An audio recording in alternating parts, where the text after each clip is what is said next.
बात सामने आई कि करीब 74% बांग्लादेशी महिलाओं की शादी 18 साल से पहले ही कर दी जाती है।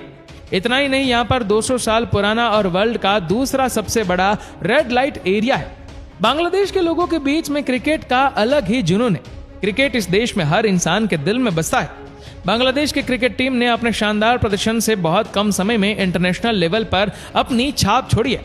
आज तो ये टीम बड़े बड़े देशों को उनके घर में जाकर हराती है। जैसे हमारे लिए सुबह की चाय से दिन की शुरुआत होती है, वैसे ही यहाँ बांग्लादेश में लोगों की अखबार पढ़ने से होती है। अखबार पढ़ना बहुत पसंद है यहाँ के लोगों को, तभी तो कहा जाता है कि 2000 से भी ज्यादा अखबार और मैगजीन छापी जाती है यहाँ पर। आपने जरूर बांग्लादेश के झंडे को देखा होगा। झंडे में आपको 2 कलर नजर आ रहे होंगे, लाल और हरा। हरे रंग का मतलब है खुशहाली और लाल रंग का मतलब है बलिदान। जो बलिदान इस देश की आबादी के लिए यहाँ के लोगों ने दी थी। भारत और बांग्लादेश का सुंदरबन दुनिया का सबसे बड़ा सदाबहार वन है। सुंदरबन का 40% हिस्सा भारत में है तो 60% हिस्सा बांग्लादेश में है।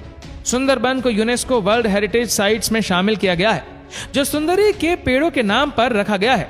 सुंदरबन बंगाल की शान रॉयल बंगाल टाइगर का घर है।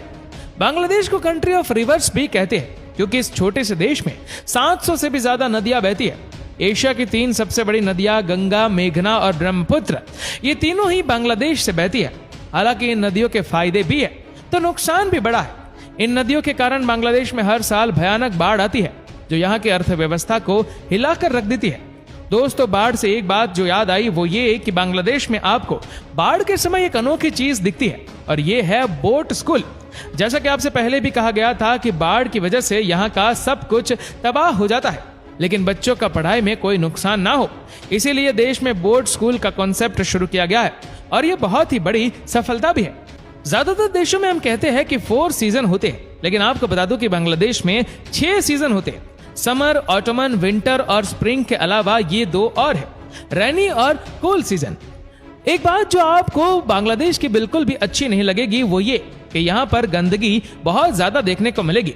यहाँ पर आपको शायद सबसे ज्यादा इसी चीज से परेशानी हो सकती है। कई साल हो गए हैं लेकिन ये चीजें अब तक नहीं बदली है। गंदगी के बाद एक और समस्या जो इस देश को परेशान कर रही है वो ये है कि यहाँ पर ट्रैफिक बहुत ज्यादा होती है। बांग्लादेश में आपको हर जगह भयानक ट्रैफिक देखने को मिलेगा। साइकिल और रिक्शा की वजह से यहाँ पर खतरनाक जाम दिखता है। आप जहां भी जाएंगे आपको चारों तरफ ट्रैफिक ही ट्रैफिक नजर आएगा। तभी कहा जाता है कि अगर आपको ढाका से फ्लाइट लेनी है तो कम से कम 4 घंटे पहले निकलना होगा। ये देश भले ही छोटा हो, लेकिन आपको बता दूं कि इस देश में 17 एयरपोर्ट्स हैं। मतलब बाय एयर जाने में आपको यहाँ कभी कोई परेशानी नहीं